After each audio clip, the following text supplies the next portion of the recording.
Blackbeard is likely going to be one of the most powerful characters in the series by the end of One Piece, but he is still going to be missing the single most important ability in the story, Conqueror's Haki. That's right, Blackbeard, despite having two of the most powerful fruits in existence, and possibly having a third by the end of the series, will ultimately lose to Luffy because Luffy will have the one thing Blackbeard does not, which is complete Haki mastery, and in particular, advanced Conqueror's Haki. So why am I so sure that this is the case? That Blackbeard does not have Conqueror's Haki, period? Well, it's based on two major factors. First, the key difference in framing of Luffy's journey versus Blackbeard's journey, and second, the single common trend among all characters that have Conqueror's Haki versus those that don't. So before we get into it, make sure to subscribe, and make sure that you're eating something great for dinner tonight, like HelloFresh, the sponsor for this video. I've been using HelloFresh for a while now, and it has pretty much streamlined my life. Now I don't have to waste time on long grocery trips, looking up recipes to make dinner, or spend an hour cooking at the end of a tiring day. Instead, with HelloFresh, I get delicious meals delivered straight to my door with fresh ingredients that can be put together in 20 minutes or less. And they've got some absolutely great tasting meals to pick from these days, like their cheese-stuffed burgers and their grilled salmon. Not to mention, using HelloFresh helps reduce greenhouse gas emissions compared to grocery shopping. So not only is it healthy and tasty, HelloFresh is the environmentally friendly option as well. So go to HelloFresh.com and use code MrMorge16 for up to 16 free meals and 3 surprise gifts. That's HelloFresh.com, MrMorge16 for 16 free meals and 3 surprise gifts. Link in the description below. So that aside, if we look at Luffy's journey and Blackbeard's journey, it's clear that while they both share the same spirit as big dreamers with powerful ambitions, Oda has done a lot throughout the story to contrast the manner in which they approach their dream, generally painting out a right and a wrong approach to becoming Pirate King. After all, there is a reason that Whitebeard immediately identifies that no matter how strong Blackbeard gets, he is not the successor that Roger was waiting on. This is something I go far more in depth on in my Blackbeard analysis video, but to keep things brief, let's look at some of the key differences. Luffy has built an extraordinary crew of members that he loves like family, who he has picked up one at a time through bonding with each of them individually and gaining respect for them as individuals. Blackbeard has built his crew through literally just taking the strongest members he can get.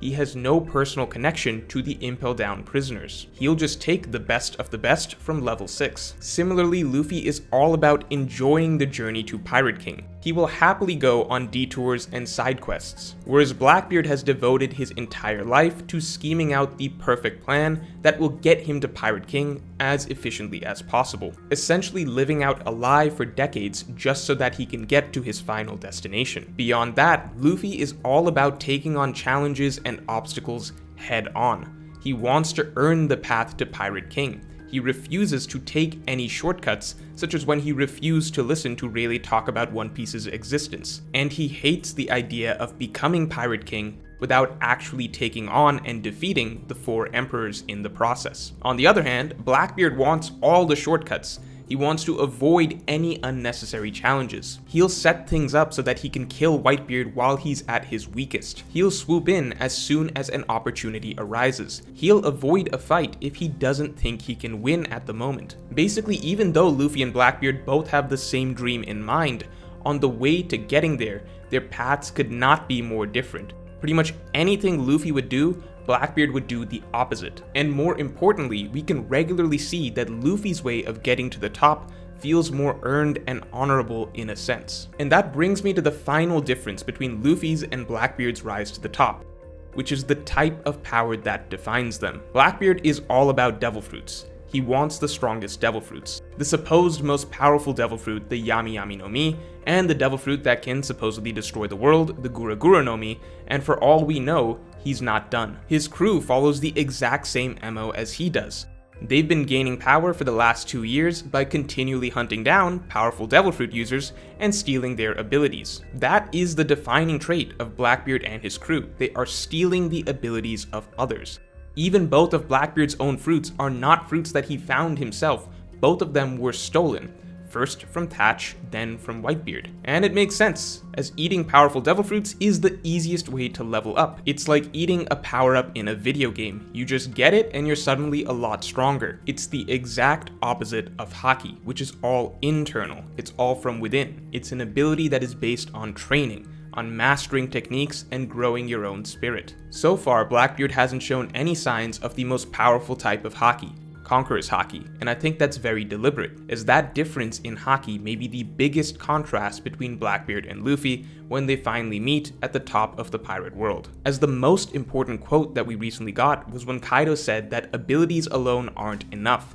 Haki ultimately trumps all, and the previous pirate king became the king with just his Haki. This is an extremely interesting quote when thinking about the final matchup between Luffy and Blackbeard, as Blackbeard is the guy that is just loading up on broken abilities. He and his crew have put all their chips on devil fruits as far as we can tell, and on the other hand, Luffy has spent the entire New World focusing primarily on leveling up his Haki. From the first day of the New World, we've been hearing characters disparage those who rely too much on devil fruits, and that's continued all the way to the present day, where it seems like Haki is what is truly worthy of respect. Yes, Luffy has gotten Devil Fruit Awakening, and that was a huge deal in this fight, but Haki was an even bigger deal in this fight, and it has been a bigger deal throughout the New World so far. But interestingly, Blackbeard is the one person in the world against whom the Nika fruit may not matter, as Blackbeard is the only person who can actually cancel out Devil Fruit abilities. It seems as though we are set up for the Nika fruit to matter a lot less in the Blackbeard battle, meaning that in the final pirate duel of the series, the one between the last two major contenders to be Pirate King, Luffy's Haki is going to matter more than ever before, which makes sense as Kaido implied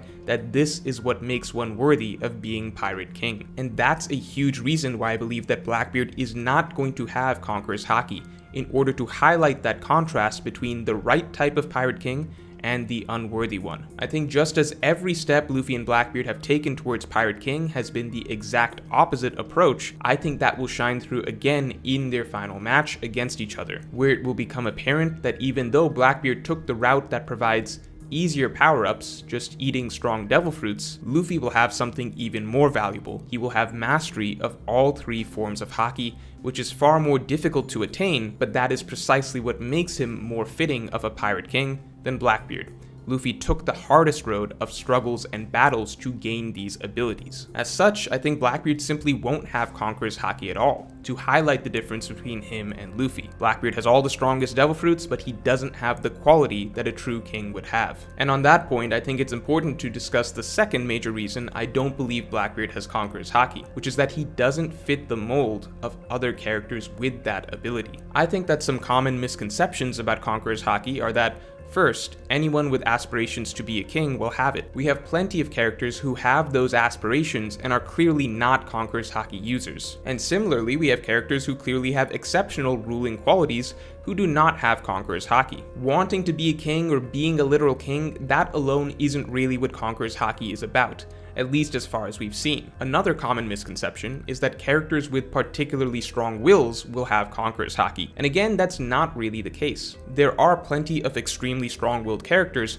who do not have Conqueror's Haki. So just because Blackbeard has a drive to become Pirate King, and he has a strong will, those factors alone do not necessarily mean he will have Conqueror's Haki. Rather, I think that there is one clear underlying commonality between those who are conquerors and those who aren't, which is that conquerors have a certain disposition where they refuse to bow down and refuse to back out. That is what it means to have a king's disposition in the One Piece world. Not just a strong drive, but a headstrong, practically unreasonable force of will to have your way. Those with conqueror spirits, as far as we've seen, simply do not step back. And I think the clearest way to illustrate this is looking at certain trios of characters. Let's start with Luffy, Kid, and Law. These three are all brave characters. These three are all strong-willed characters. However, only Luffy and Kid are conquerors because they are built a little different than Law. Luffy and Kid are headstrong in a way that Law simply isn't. Luffy and Kid will not back down from a challenge, no matter what. If Kaido drops in front of them, no matter how outmatched they are, they will fight. Law will be brave and fight when the time comes, but when dropped into an identical scenario as Luffy and Kid, we see that Law will also back off and retreat whenever it is smarter. Law will avoid direct confrontation if necessary. That has always been his style and preferred way of doing things. There is just a clear difference in nature between Luffy and Kid versus Law. Similarly, Luffy, Zoro, and Sanji.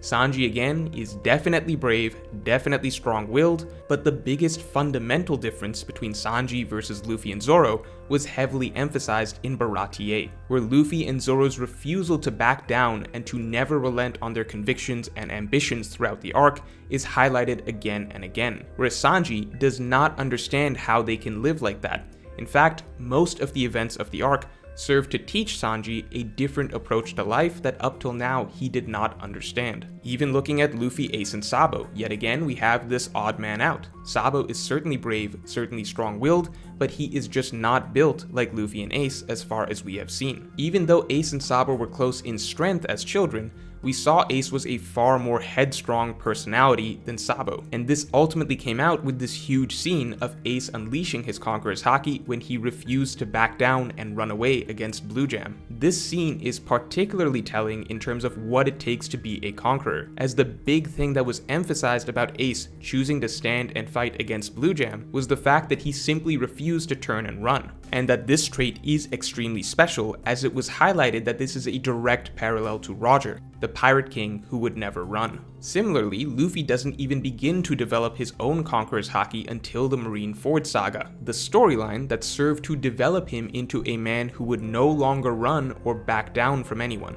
Among each trio of characters, we can see that what separates the Conqueror's Haki users from the odd man out is this refusal of theirs to back down, as those with the disposition of the king simply do not step back from a challenge, no matter how foolish or suicidal that decision may be. And this is a recurring trait among these Conqueror's Haki users. They just don't bow down.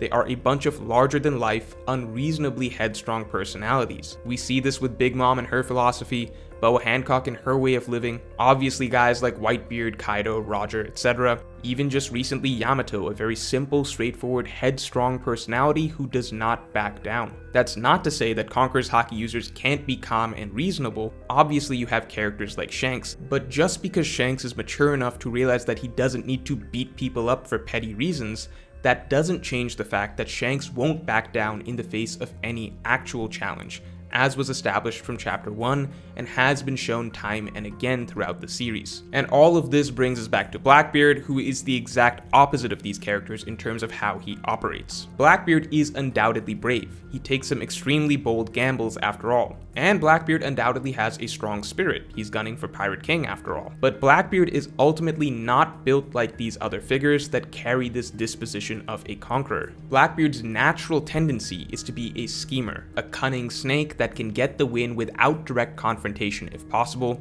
He'll fight only when he's confident he'll win. He'll brown nose and backstab as needed. From everything we've seen, I believe that Blackbeard is written to be the antithesis of these kingly figures like Roger and Whitebeard, and it's for that same reason that I believe that he lacks that innate power that one truly needs to be Pirate King, and it's something that he can't attain no matter how many abilities he steals from other people. So if you agree or disagree, let me know if you think Blackbeard has Conqueror's Haki in the comments below, and if you enjoyed this video then definitely like and subscribe, and you can support me on Patreon to get my extended thoughts on this and all future topics.